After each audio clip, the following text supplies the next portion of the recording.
Es un mundo completamente aparte del tema de los NFTs. Significan básicamente como monedas no fungibles, no perecen, no se deprecian con el tiempo. Pero Funko entró de una forma alucinante. Sí. Porque los NFT ya no existen. Y si existen, ya bajaron mucho su precio. Dice que cuando inició el NFT, Era un... los discos de Justin Bieber, de muchos cantantes conocidos, ahora valen $1. Funko Pop como marca, como estrategia de negocio, hizo que esto se integre y que ahora esto funcione y que siga funcionando. ¿Cómo haces tú para que estos Funkos, que tú los ves en una laminita, porque expliquemos, estos Funkos vienen en cartas? Sí, para iniciar es una buena estrategia la que hizo la marca Funko. Primero es el respaldo como marca grande que tiene, sin menospreciar, pero teóricamente cualquier persona o cualquier empresa podría crear su colección de NFTs, pero no cualquier persona o empresa tiene respaldo de una empresa tan grande y con tantos años y sobre todo con una base de fanáticos tan grande como tiene Funko. Claro. ¿Ok? Eso es por un lado. Por el otro lado, ya yendo a la idea en sí, la forma en cómo funciona, que no creo que haya nacido de ellos tal cual, es muy probable que la hayan copiado quizás de alguna otra empresa, pero en la ejecución está el secreto del éxito. No creo que se le hayan copiado a nadie porque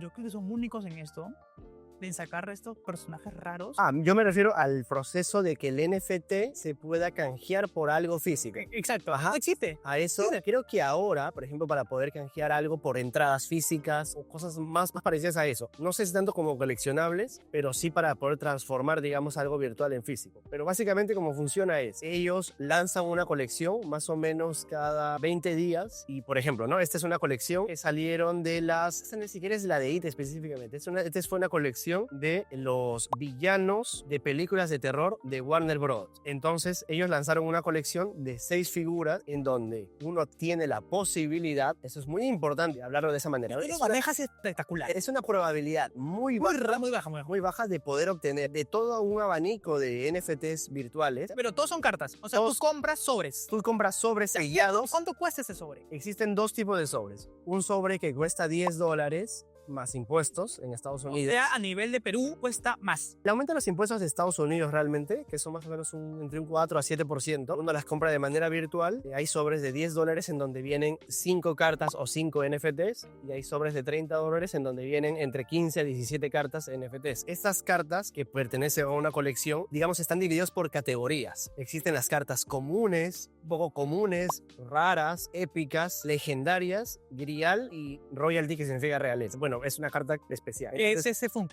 Este de aquí es un legendario. Este es un legendario. Entonces, eso es dentro de la escala que me comentas, está más arriba, un poquito más abajo. Digamos que las 3 últimas escalas son las únicas que se pueden volver físicos. Wow, todo lo demás es solamente en internet. Se queda solamente en escala virtual. Obviamente, de las que se pueden volver físicas en cantidad hay mucho menor que las otras. Hablamos de una proporción de, si por ejemplo de una común hay 200.000 cartas, de una legendaria hay 2.000, por dar un ejemplo. O sea, es una diferencia abismal. Esto se podría asemejar, es un ejemplo que yo siempre doy cuando le explico a alguien que me pregunta acerca de esto, se asemeja mucho a abrir sobres de figuritas de un álbum para un mundial de fútbol, por ejemplo. Claro, pero en virtual. En donde la diferencia consistente sería, hay cartas que son mucho más raras de obtener, como unas troqueladas especiales, como quieras llamarlo, y hay otras que son súper comunes, que a todo el mundo les toca, que uno tiene muchas repetidas. Como los regulares en el mundo real. Como los regulares, correcto. Lo que yo me di cuenta cuando empecé en este mundo fue, si yo me dedico solamente a comprar y a abrir sobre, me voy a estar dedicando a básicamente tirar un dado y a ver si tengo suerte para poder conseguirlos. Y a veces puedes tener suerte porque es como jugar una ruleta, ¿no? No. Como que a veces no. Y basar un negocio en base a la suerte no va a poder ser sostenible en el tiempo. Entonces, investigando un poco, me di cuenta de que, o sea, muchas personas, como lo hacen por diversión, porque es muy entretenido poderte abrir sobres, te da mucha adrenalina a ver si te toca algo. Entonces, lo que yo hacía es, o lo que hago hasta ahora es, sí compro sobres sellados, pero me espero cierto tiempo, otras personas, incluso de otros países, abran sus sobres y cuando no obtengan lo que quieren o quieran obtener más de una unidad de algo en específico y los sobres ya no estén disponibles para la venta, porque esto es importante mencionar. Los sobres o se agotan muy rápidamente. Los añejas. Claro. O si no se agotan, los sobres que quedan sin venderse, más o menos a las 4 horas de lanzados, lo que hace Funko es los quema. Es decir, los elimina permanentemente. ¿Esto qué cosa logra? Uno puede decir, pero ¿por qué hacer eso, no? Lo que logra Funko con eso es que, si por ejemplo de una figura iban a existir 2.000 piezas, ya van a existir menos. Y eso en el coleccionismo hace que por una cuestión de oferta y demanda, y de algo hay menos unidades, vale más. Entonces, digamos, no se terminó de vender o no se vendió tan bien como ellos pensaban que se vendería, pero redujeron la cantidad. Y entonces eso no afecta mucho al valor del mercado. Mira, te cuento un caso justamente que tiene que ver con los NFTs. Que me pasó la semana pasada. Como te digo, como salen estas colecciones cada 20 días, hay colecciones en las que yo no participo. Porque justamente veo que no tiene suficiente mercado como para justificar que yo invierta dinero. Porque por cada colección puedes llegar a invertir 300, 400, 500, 700, $1000 inicialmente para comprar sobres nada más. Y luego, obviamente, ese retorno a la inversión es súper largo. Hablamos de 8 o 9 meses a un año. No cualquier tienda puede llegar a hacer esa inversión porque por más de que no sea mucho dinero, el principal problema de las tiendas es el tema de la liquidez. Entonces, si tú vas a invertir para que tu dinero recién retorne en un año, cercano a un año, vas a tener un montón de tiempo, una ventana de tiempo grande en donde no vas a estar recibiendo dinero, pero vas a necesitar igual estar comprando otras cosas. Claro. Entonces tienes que poder tener liquidez suficiente para poder comprar. Bueno, y el caso específico que te iba a contar es el de Transformers, por ejemplo. Transformers es una franquicia que, aunque mucha gente las conoce por las películas de live action, realmente es una franquicia ya antigua, o sea, Antiguísima. antes de los 80 incluso. Ajá. Y tiene una base muy, muy fuerte de gente. Es como Power Rangers. Como Power. La gente dice, son Ajá. Power Rangers son...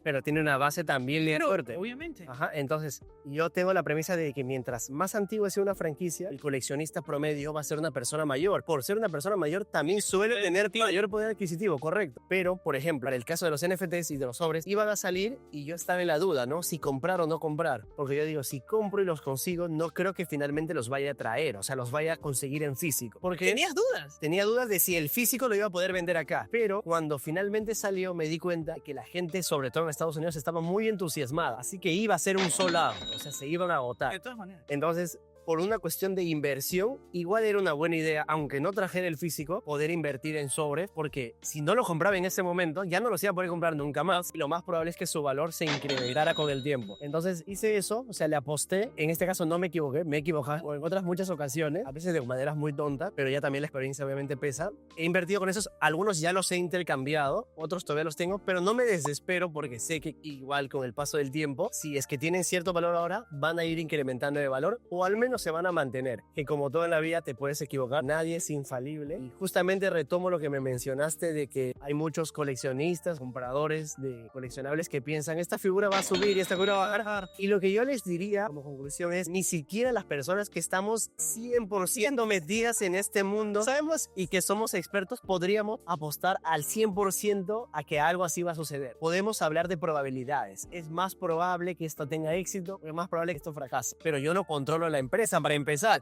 Yo digo, no, esta figura va a valer un montón, pero no puedo controlar que de repente Fungo se le ocurra la idea de producir un montón de unidades más de esa figura. Por lo tanto, si es que tenía un valor alto, va a bajar porque va a haber más oferta en este caso. Sí, claro. Y como hay demanda suficiente, obviamente lo van a comprar, pero ya el valor bajará.